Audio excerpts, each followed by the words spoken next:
One of the quiet secrets of affiliate marketing is actually that a lot of the extra revenue you can generate comes not from bringing in extra traffic, but rather from negotiating higher commission rates from some of the products you're promoting.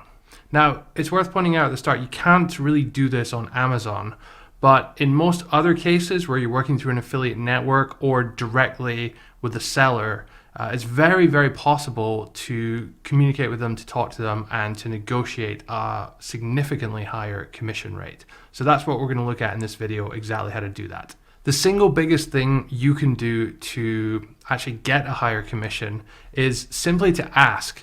The fact is, the vast majority of affiliates never bother to ask, and the vast majority of affiliate managers have considerable leeway to grant you higher commission rates. So if you don't ask, you don't get. But how exactly do you ask, and what should you say? Well, that's what we're going to cover in this video. So let's take a look at some of the negotiation tactics you can use now. The first approach I like to use is where you demonstrate the value you've already delivered. So that's going to be talking about how much new business you've generated, what you've done, how much traffic you've sent, that kind of thing. I've got a template here which I've created. It's super simple. It's really just you reiterating that you want to discuss the current commission rate and explain what you've already delivered for them, and then going up and asking for a specific commission increase. Now, quite often, if you've done a good job, the affiliate manager is very likely to actually just grant you a commission increase if it's reasonable there and then.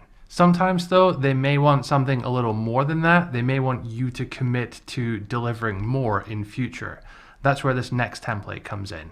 So here you're asking them to review the current commission rate, and you're going to tell them about your future plans, your future content plans. Maybe you're trying to develop a new content hub, or you have a bunch of new reviews or roundup reviews or something like that, which is lined up for the future. And the kind of angle here is that you'd love to dedicate a larger budget to that work, but you would need to see some kind of increased commissions in order to make that happen.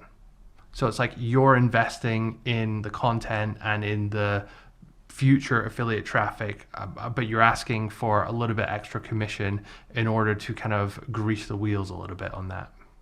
If you don't have any specific content plans in the near future, you can also do what I like to call play the branding card.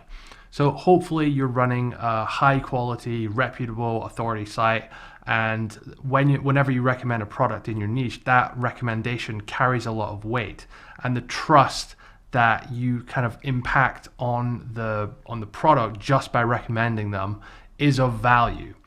So in this template here, we're basically trying to reiterate that value and how it carries a lot of weight, and kind of play the branding card, as I like to call it. So how your recommendation is helping their product to be taken more seriously.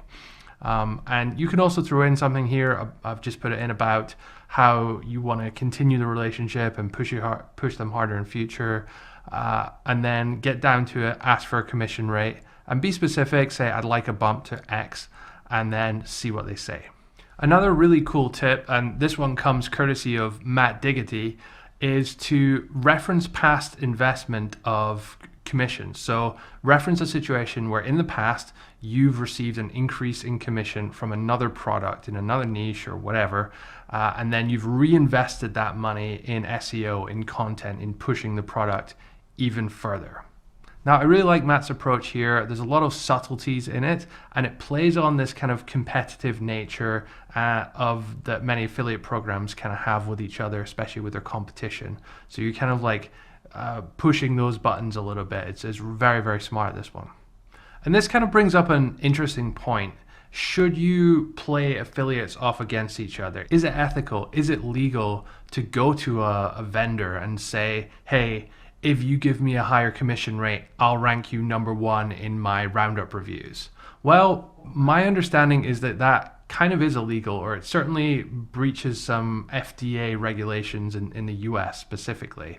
I know there's a really interesting case, I'll link it down below on the lesson page, of a company called Sleepopolis in the mattress niche.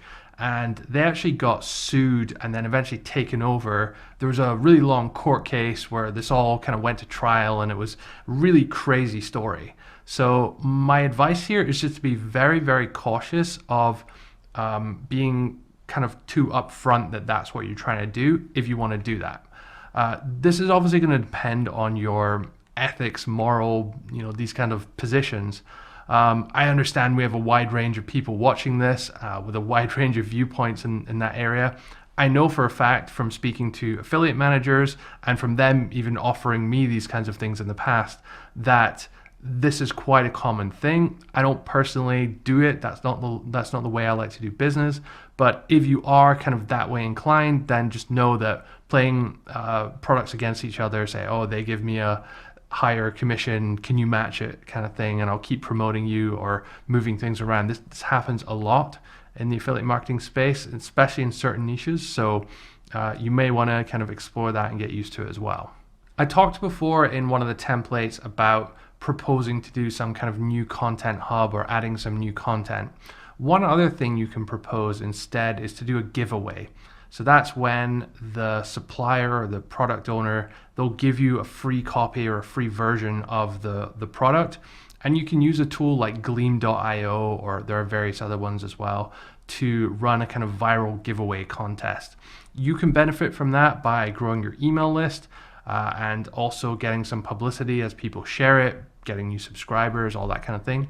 And the product supplier can benefit by getting a lot of brand awareness and exposure to your audience. So that's very much a win-win thing. And a lot of affiliate managers will view that very positively because it's something additional, something above and beyond what you're currently doing that you're proposing. And even though they have to supply the product for free, it shows your initiative. And it can often, those kind of suggestions can often result in a kind of closer working relationship, which is really important.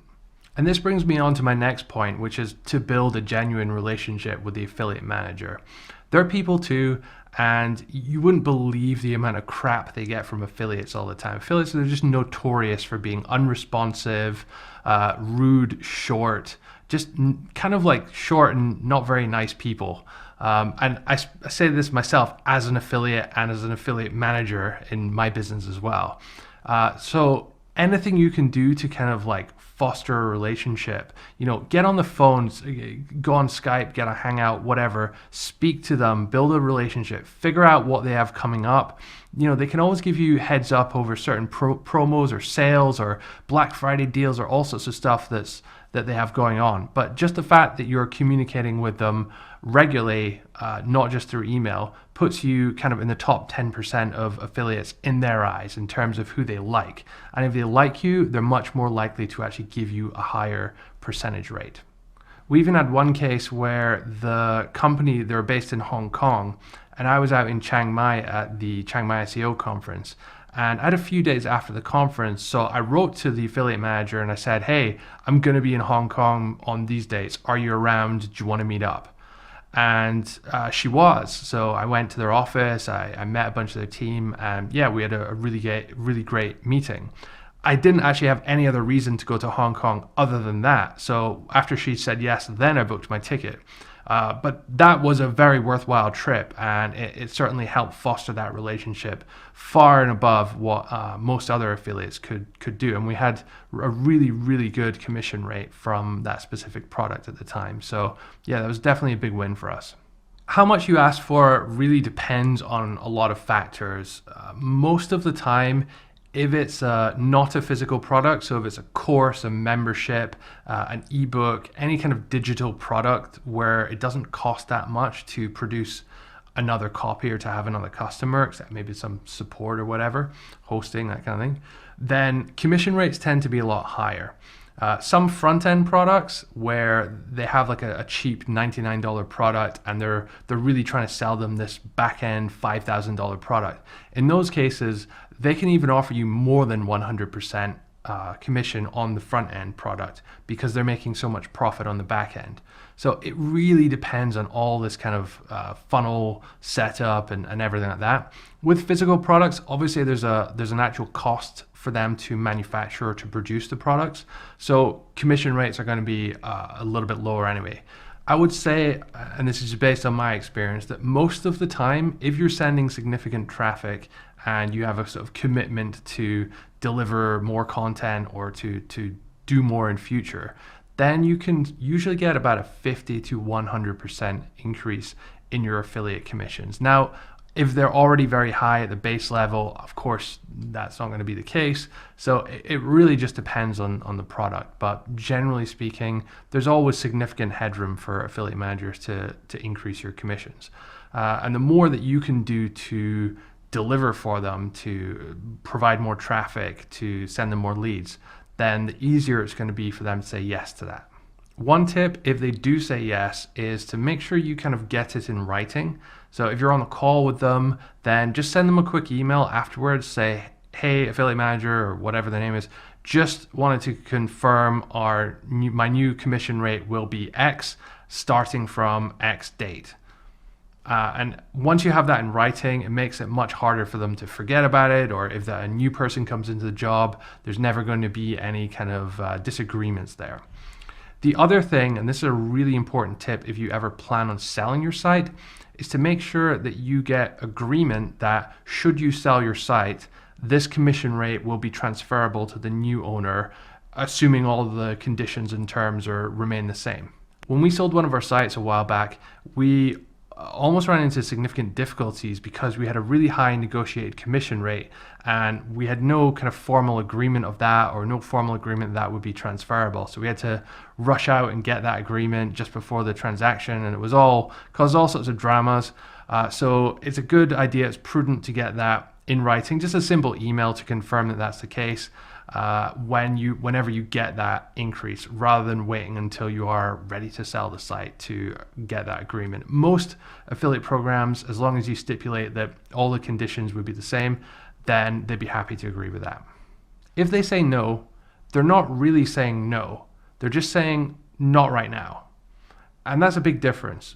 Most affiliate programs will be able to offer you higher commission rates if you are generating significant traffic. If you're not doing that yet and you want to, and you have a plan to do that, then a good alternative is actually say, okay, well, if you can't do it for me now, let's agree on a milestone, or let's agree on a goal. If I can generate you X amount of traffic per month over whatever period, then you will increase my commission rate to Y. And you can sort of talk about the specific numbers, but get them to agree, preferably in writing as well, in email.